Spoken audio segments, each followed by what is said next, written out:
Eu sou a Larissa, essa é a terceira edição e a gente vai julgar alguns livros pela capa.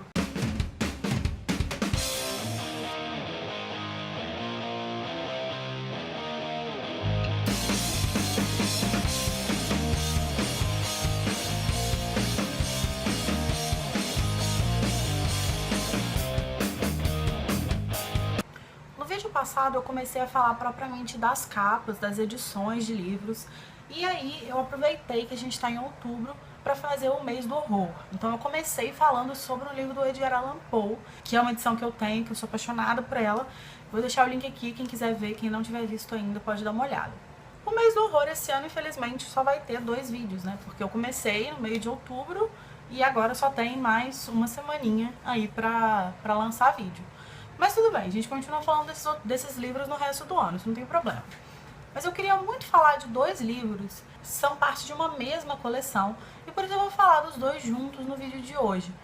Bom, esses 2 livros, eles são de uma editora que eu não conhecia antes de comprar eles, que se chama Thunder Bay Press. Essa editora, se eu não me engano, ela é de San Diego, na Califórnia. Eu comprei esses 2 livros na Saraiva. Eu paguei cerca de R$70 em cada um. Acho que foi 70, 73, algo assim. Bom, então quais são esses 2 livros? Eles fazem parte de uma coleção que se chama Word Cloud Classics. O que é uma Word Cloud? Sabe um testezinho no Facebook que você clica e ele faz tipo um gráfico? Acho que é tipo um gráfico. Com as palavras que você mais usa? Isso é uma Word Cloud. E a ideia dessa coleção é usar uma nuvem de palavras para fazer a capa do livro. Eu tenho 2 livros dessa coleção, eu já vi outros para vender na internet. Se vocês quiserem comprar na internet, vocês acham, só que eu imagino que tem que ser importado. Talvez vocês consigam até importar pelo site da Saraiva, da Cultura mesmo, mas eu nunca tentei. O primeiro livro é um clássico, lógico, como tá no nome da coleção. Mas ele é um clássico, assim, um classicão mesmo. Ele é o fundador de um gênero de histórias que até hoje ainda saem adaptações para cinema, ainda saem livros inspirados nele, que é o Drácula. Se você não leu Drácula até hoje, você gosta de história de vampiro, de história de terror, de história de suspense, etc., você tem que ler, porque é um livro essencial para quem gosta desse tipo de literatura. Bram Stoker, que é o autor, ele construiu a grande base da caracterização de vampiro que a gente vê até hoje. Essa edição do Drácula, ela é muito legal, olha só. Então primeiro eu vou mostrar para vocês essa questão da nuvem de palavras. Como vocês podem ver, a gente tem aqui em torno do título uma série de palavras e de frases, a gente tem aqui o nome do autor, que são palavras retiradas do texto, tá? Então essa é a ideia do Word Cloud. E a gente tem também algumas frases, alguns trechinhos do livro que estão aqui no meio dessa capa. Ela é feita de um material emborrachado, tá? Acho que dá pra ver um pouco da textura dele. E ela é bem maleável, tá? Então ela é bem maleável, ela é molinha. Outra coisa legal dessa capa é a fonte. A fonte do título e do autor, ela é diferente.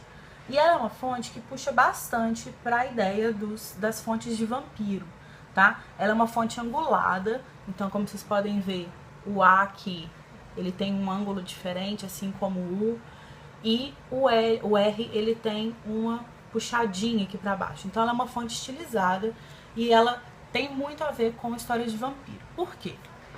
Primeiro porque ela é uma fonte clássica, tá? Então ela remete a uma época em que a época em que se passa essas histórias clássicas de vampiro. A serifa dessa fonte também, para quem não sabe, a serifa é essa pontinha que tem em algumas fontes.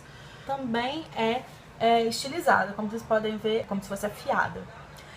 E uma coisa muito legal dessa fonte tá no A e no U. Eles são arredondados, mas terminam em uma ponta, né? Então, esse A e esse U, eles são muito semelhantes a presas, né? Eles lembram muito as presas de vampiro. A cor do título, como vocês podem ver, ele é um vermelho metalizado, ó. É um vermelho metalizado. E ele fica bem em destaque nessa capa, nessa cor da capa, que é um cinza que lembra um pouco pedra de lápide. E lápide é muito importante nesse livro, porque tem uma cena muito clássica e muito simbólica que se passa dentro de um túmulo. O vermelho do título, claro, vai remeter ao sangue. Todos os elementos da capa, exceto o título aqui, eles estão em baixo relevo nesse material emborrachado, tá? Dá pra ver quando eu aproximo assim que eles estão em baixo relevo. A mesma coisa acontece atrás, na quarta capa, que a gente tem aqui um trecho do livro, tá? Ele também é em baixo relevo, só que ele não tem nenhum destaque de cor. E aqui na lombada.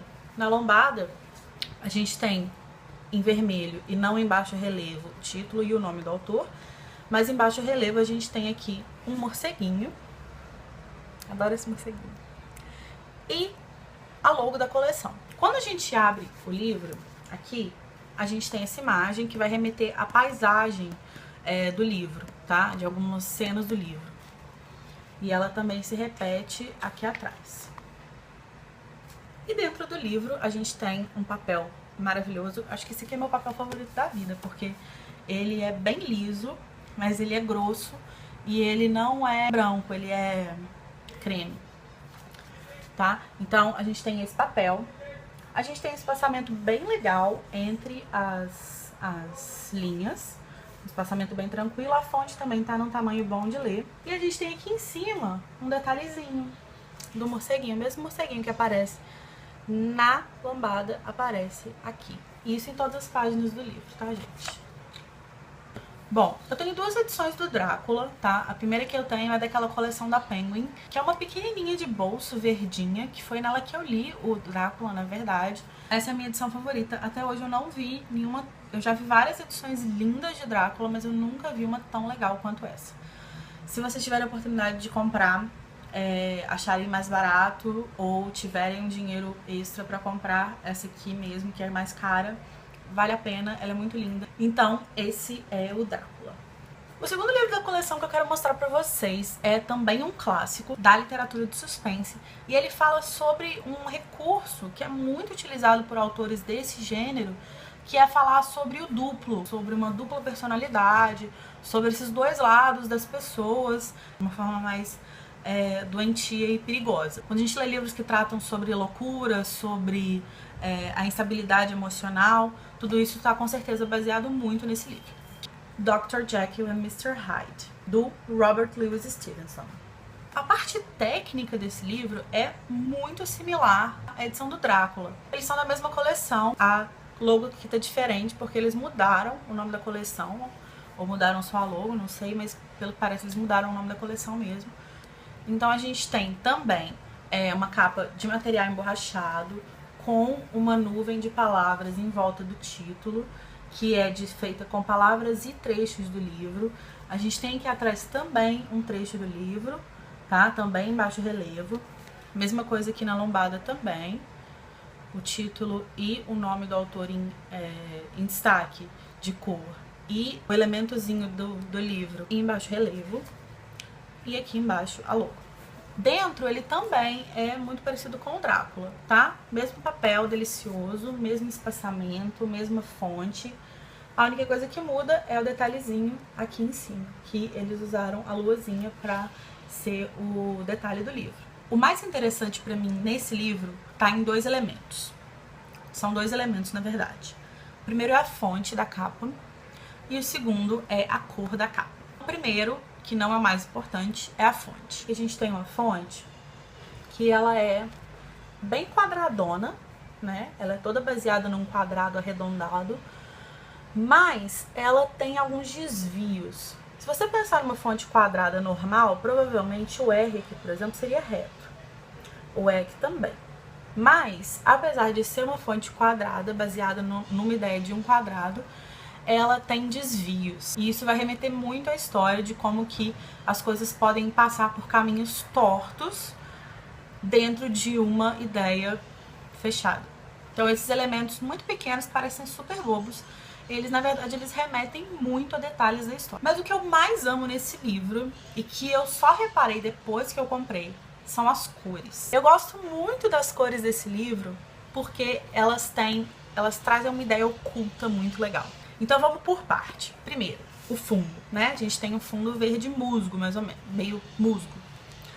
O verde, em especial um verde que puxa mais para um verde pouco saturado, que não é um verde muito aberto, Ao mesmo tempo que o verde pode sim representar alguma coisa calma, pacífica, esse tom de verde, que é o verde musgo, ele é muito relacionado à degradação, à deterioração, à podridão, tá? Então, esse tom de verde, ele é muito duplo. Ao mesmo tempo que o verde é uma cor calmante, esse tom especificamente, ele é muito utilizado em filme de terror, em livros de terror, para remeter a coisas repulsivas. E aí a gente tem o título, que tá vindo em roxo. E como vocês podem ver, assim como o Drácula, ele é metalizado. O roxo, ele é uma cor complicada, porque ele é uma cor, assim como o verde, que deriva de duas cores diferentes.